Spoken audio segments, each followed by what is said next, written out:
सीमा की शादी के कुछ साल पहले ही एक बेटी होती है जिसका नाम ईशा रखते हैं। सीमा की बेटी ईशा काली होती है, फिर भी सीमा और विशाल अपनी बेटी ईशा को बहुत प्यार करते हैं। एक दिन सीमा और विशाल अपनी बेटी के जन्मदिन पर मंदिर पहुंचते हैं। ईशा 2 साल की हो जाती है और सीमा और उसका पति मंदिर पहुंच जाते हैं। देखते हैं मंदिर के बाहर एक छोटी सी बच्ची तौलिए में लिपटी हुई रो रही होती है। अरे ये बच्ची किसकी है? ये तो बहुत रो रही है, शायद इसको भूख लगी है। आसपास कोई दिखाई भी नहीं दे रहा है। सीमा, मुझे लगता है कोई इसे यहाँ जानबूझ के छोड़ के चला गया। इतनी प्यारी बच्ची है, इसे ऐसे छोड़कर कैसे जा सकता है कोई?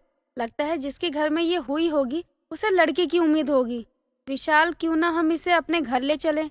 हमारी बेटी ईशा को एक बहन मिल जाएगी और दोनों साथ में बड़ी होंगी। सीमा और विशाल मंदिर में पड़ी हुई बच्ची को अपने घर ले जाते हैं, जिसका नाम अंजलि रख देते हैं।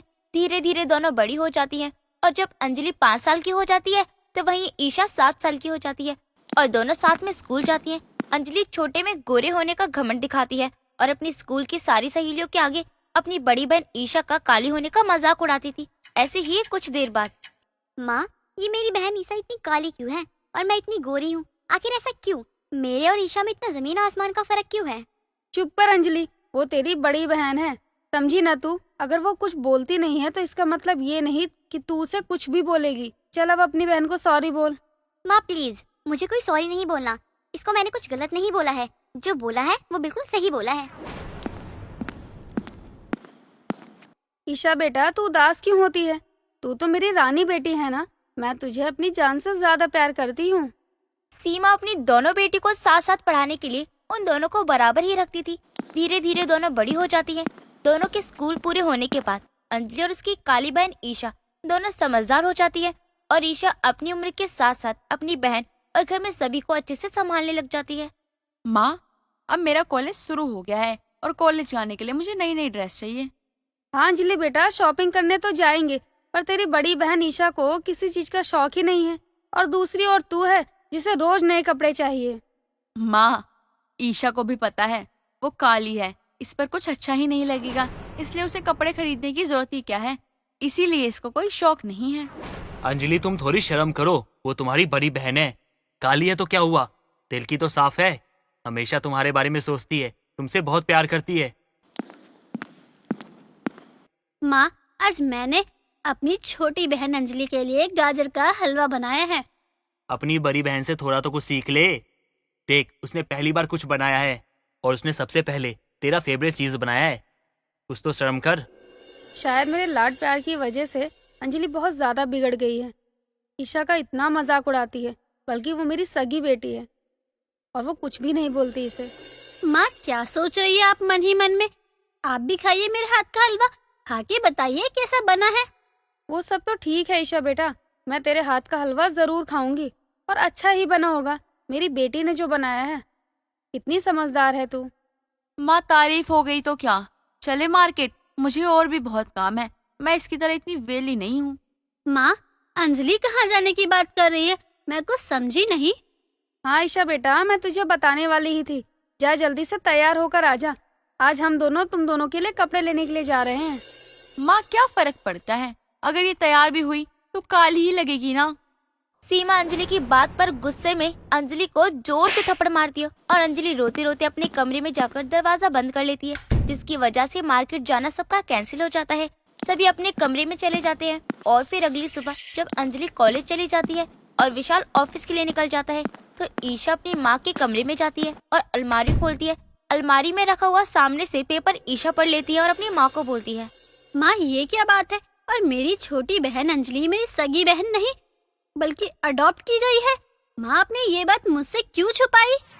ईशा बेटा, ये बात मैं तुझे बताने वाली ही थी कि जब तू 2 साल की थी तो तेरे जन्मदिन पर तेरे पापा और मैंने अंजलि को गोद लिया था।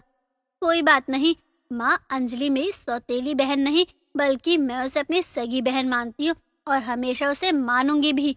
उसे सगी बहन जैसा ही प्यार करूंगी। ईशा बेटा, काश अंजलि भी तेरी तरह समझदार होती और दोनों बहनें एक साथ रहती। सीमा और उसकी बेटी ईशा को बात करते हुए सीमा की पड़ोसन शीला सुन लेती है और घर में अचानक से आ जाती है। सीमा और ईशा शीला की तरफ देखकर सोचती है कहीं उन दोनों की बात शीला ने सुन तो नहीं ली।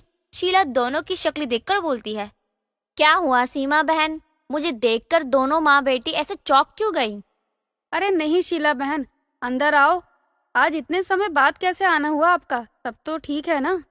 क्या बताऊं सीमा बहन, आज सारा दिन बैठे बैठे बोर हो गई तो सोचा तुम्हारे पास आ जाऊं। वैसे भी काफी दिन से तुमसे फुर्सत से बात नहीं की। शुक्र है भगवान का, शीला ने को सुना नहीं हम दोनों को बात करते हुए। क्या सोच में पड़ गई सीमा बहन, चिंता में लग रही हो? कुछ नहीं शीला बहन, वो क्या है ना कि 2 दिन बाद मेरी दोनों बेटियों का जन्मदिन आ रहा है। सोच रही हूँ दोनों का जन्मदिन साथ में ही मना लूं, लेकिन कैसे क्या करूँ कुछ भी समझ में नहीं आ रहा, क्योंकि उन दोनों बहनों की आपस में बनती ही नहीं है। सीमा बहन, ये तो हर घर की रामलीला है। आजकल की बहन बहन में कहाँ ही बनती है, और वैसे भी दोनों बहनों में जमीन आसमान का फर्क है। सीमा अपनी दोनों बेटियों के जन्मदिन के लिए एक जैसी ड्रेस लेकर आती है और जन्मदिन वाले दिन दोनों ड्रेस पहनती है। ईशा अपनी छोटी बहन अंजलि को नई ड्रेस पहनकर देखकर खुश हो जाती है और बोलती है, अरे वाह अंजलि, तू तो बहुत सुंदर लग रही है। इस ड्रेस में बिल्कुल परी लग रही है तू। किसी की बुरी नजर ना लगे मेरी छोटी बहन को। हाय मेरी छोटी बहन कितनी प्यारी है। हाँ तो मैं हूँ ही इतनी गोरी और सुंदर, तो लगूंगी ही ना। और तुम्हें देखो, तुम वैसे ही काली लग रही हो। अरे वाह, मेरी दोनों बेटी परी लग रही हैं एकदम। दोनों को किसी की नजर ना लगे। चलो अब जल्दी से नीचे आओ, समय हो रहा है केक कट करने का। सभी मेहमान आ गए हैं। ईशा और अंजलि दोनों साथ में केक कट करके बर्थडे सेलिब्रेट करते हैं। सारे मेहमान दोनों को गिफ्ट देते हैं। अंजलि के कॉलेज के दोस्त भी आते हैं। दोनों बहनों के पास बहुत सारे गिफ्ट हो जाते हैं। अगले दिन जब दोनों बहनें गिफ्ट खोलती हैं और अंजलि के पास मेकअप का बहुत सारा सामान होता है, तो वहीं दूसरी तरफ ईशा को भी गिफ्ट बहुत अच्छे मिलते हैं। एक गिफ्ट में बिना नाम का होता है, जिसमें ईशा के लिए गोरे होने की क्रीम होती है। अंजलि वो क्रीम देखकर अपनी बहन पर हंसने लगती है और मजाक बनाती है। वैसे जिसने भी ये गिफ्ट दिया है ना तुझे, बहुत लागू होता है तुझ पर। कौन होगा जिसने मुझे ये गिफ्ट दिया होगा? माँ, आपको पता है मेरी काली बहन ईशा को गोरे होने की क्रीम दी है, और जिसने भी दी है ना, मुझे उससे मिलना होगा और थैंक यू बोलना होगा। आखिर काम आने वाली चीज दी है मेरी बहन को। सीमा अंजलि की बात सुनकर अपनी बेटी ईशा के पास जाती है। तभी अंजलि भी जा रही होती है। तभी अंजलि की नजर अलमारी के बाहर पड़े पेपर पर पड़ती है। जब वो पेपर पढ़ती है तो हैरान रह जाती है और खुद से शर्मिंदा होकर रोने लग जाती है।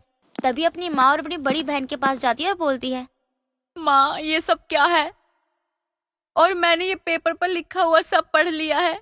ईशा दीदी, मुझे माफ कर देना। मैं आपकी सौतेली बहन हूँ। आपने मुझे कभी इस चीज का एहसास नहीं होने दिया। आपने मुझे अपनी सगी बहन से भी ज्यादा प्यार दिया है।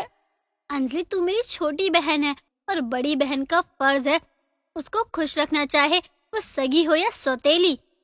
अंजलि को अपनी गलती का एहसास होने के बाद ईशा को गले लगा लेती है। अंजलि अब बड़ी बहन के साथ खुशी खुशी रहने लगती है।